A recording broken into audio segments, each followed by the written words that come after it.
What's up, everybody? Welcome back to Horror Hangout. Thanks for joining me. We're going to talk about a movie that I just talked about last night with Josh. We did a live stream on The Blob from 1988, and I thought, you know what? I wanted to watch it again and do a Gore Score. So, bam! That's what I did.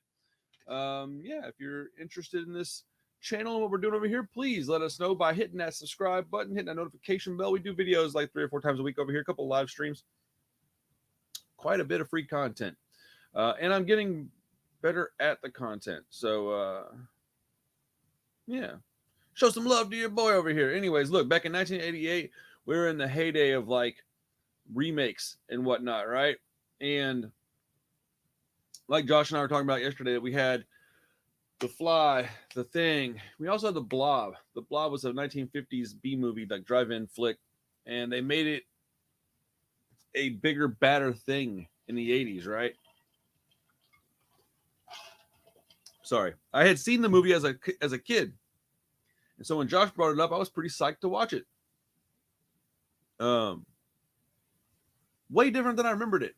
A lot more violent, and people that, as a 40-year-old, I recognize now.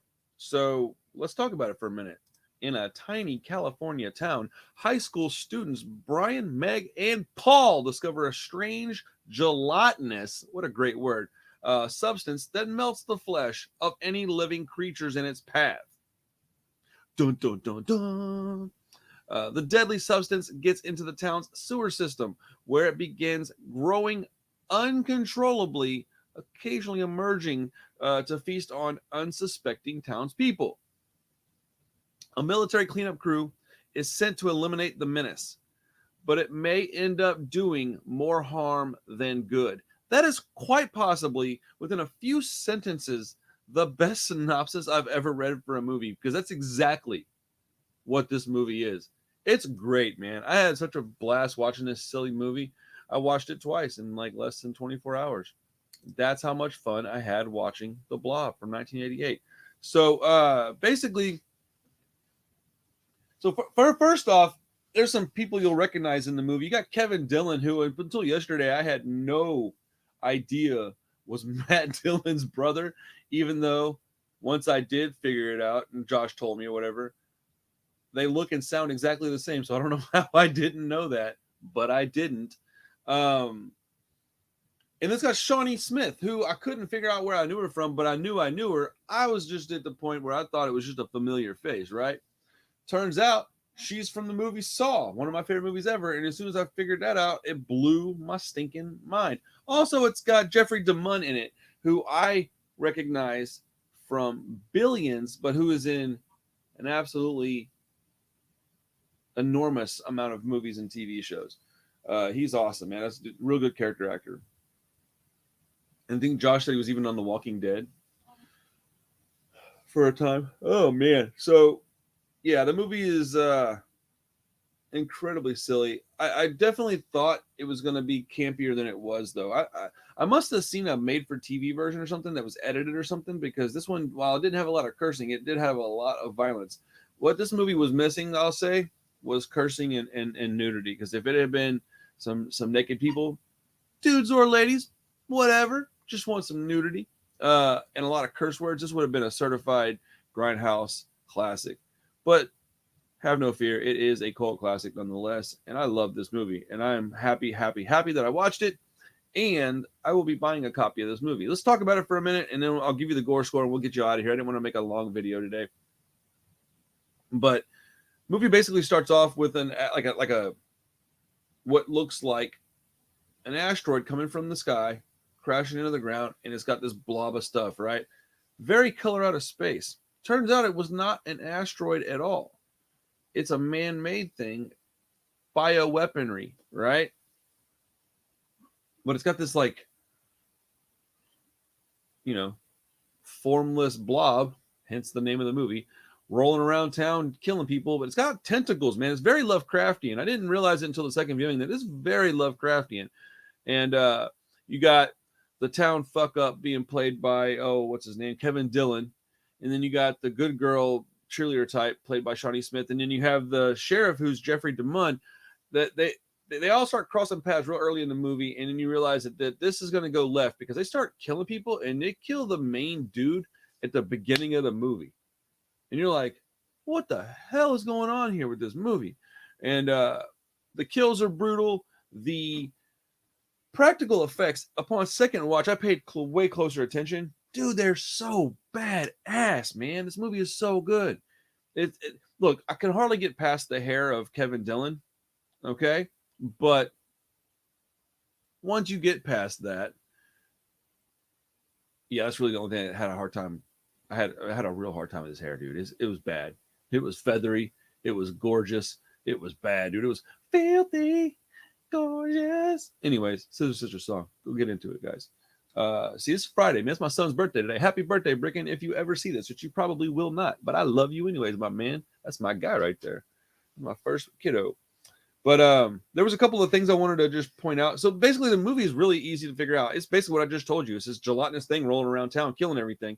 If people try to destroy it, they can't figure out how to destroy it. It's it has all kinds of really great kills in the movie. There's people getting blown up, people getting smushed up, people getting torn up. All kinds of stuff happens to people in this movie. People getting dissolved like they're in a vat of acid, which basically this is like a rolling vat of acid. It's great.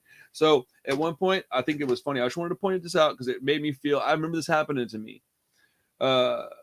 Kevin Dillon's character is walking down the street, right? He's doing something. I don't know what the fuck he's doing, practicing some kind of daredevil trick on his motorcycle, crashes his bike. He gets a ride into town from this dude in a pickup truck. He gets off the truck. He's walking down the street. He sees a cop car. It's Jeffrey DeMunn.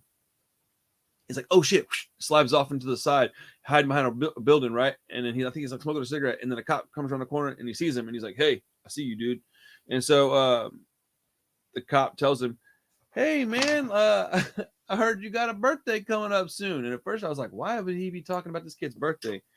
And it turns out he's turning 18. I hear you have a birthday coming up. No more juvie hall, right? Yeah, right. Now you mess up now, and you're in the matrix. And he goes, yeah, no more juvenile hall for you. And I had the flashback of all flashbacks with this movie, man. I remember that distinctly happening in my high school, March 10th, 2000. Mr. Patty, you're 18 now. Yeah, gonna go to big boy jail. You keep up. I said, oh no. And they weren't kidding, because less than a year later I was in big boy jail. But live and learn. It is what it is. Also, in the movie, there's these two little boys. They're like talking to the main girl, Shawnee Smith's mom. It's like her little brother and his buddy. And they're gonna go out and hang out, spend the night together or whatever, right? Buddies, dude, having a sleepover. And then one of them goes, we're going to go to the theater. And the mom's like, what movie are you going to watch? He says, Garden Tool Massacre. What movie? Oh, Garden Tool Massacre. It's your basic slice and dice. Your basic what? And I'm cracking up during that part, right? My wife cannot figure out why I'm cracking up. Because I actually have a movie called Garden Tool Massacre. I'm positive this is not the movie they're talking about, because this movie is nowhere near that old. But I don't think anyways. Yeah, this is like a new movie that's supposed to look like an old movie. Anyways, I just thought it was cool, and I may do a review on this movie now just because of the blob. Okay, let's talk about the Gore Score, because you guys know what the blob is. I don't have to tell you any more about it. You know I like the movie. Obviously, I'm talking about it for 10 minutes. So the blob, 1988, Gore Score. Special effects, I gave it a 10 out of 10, man. Story, 8 out of 10. It was a really good story. Could have been a little better, probably. Acting, 8 out of 10. Could have been a little better, but not by a whole lot. Dialogue, again, 8 out of 10. Could have been a little better. But the bad guy rating, the blob gets a 10, dude. It looked amazing. The acting that the blob did was top notch, dude. I don't know how they got that blob to act that well. But the ending of the movie, I gave it an 8, because the ending was like okay. It set it up where they could have had a sequel if they wanted. But it's hard to stick a landing on a movie like this. It's more about the journey than it is the destination on a film like this. So we're started right off with 52 wonderful points. Then we got 21 kills for 105 points at 5 each. We had 6 severed limbs at 10 points apiece. We had 6 broken bones at 5 points apiece. We had 8 non-lethal gunshots or stabbings, which I think there was probably more than that, because at one point they were just like unloading in this sewer thing, but I counted 8. We had 2 instances that warranted a badass bonus of 5 points each. One is when Kevin Dillon's character is actually in jail, and they're trying to arrest him for something that he didn't do. And one of the cops has a hard on for him, like for real. And he's up in his face, and he's like, "Yeah, you wouldn't do whatever, blah blah blah." And then Kevin Dillon licks this fool's face. And my wife was like, "Oh my god, it's exactly something you would do." And I thought, yeah, I probably would do something like that and get fucked up by the police. Out of my face. Yeah, hard ass. Well, I'm in your face to stay. What are you gonna do about it? That got us a badass bonus. And then at one point in the car, this girl's gotten taken over by the blob, and her dude trying to like have a feel. And her head, there's no way to really count this on anything else, but her head like gets sucked in, and it like it's clearly fake, but it's all mashed. It's awesome looking, dude. That got another 5 points.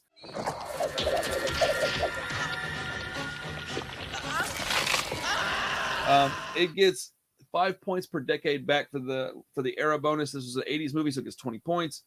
And then for a legend bonus, for each legend in a movie, you get 5 points. So we got Shawnee Smith.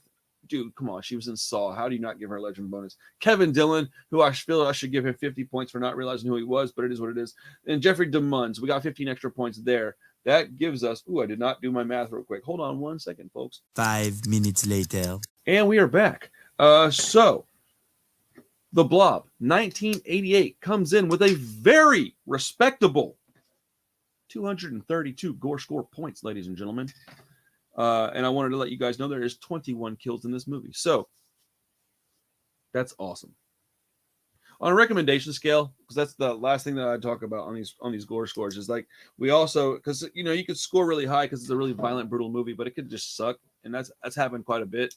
But on this one, on a recommendation scale of 1 to 10, I'm gonna have to recommend it by a 10. Man, this is a must-watch movie if you're a horror fan. So yeah, The Blob from 1988. A remake of a 1950s drive-in movie. I don't know why I made this video other than to talk about it again and let you know you should watch it. The movie was fun. It was just a blast to watch. So that's all for today, folks. Thanks for hanging out. Like the video, comment on it, subscribe to the channel, tell all your friends to come on over to Horror Hangout. Peace.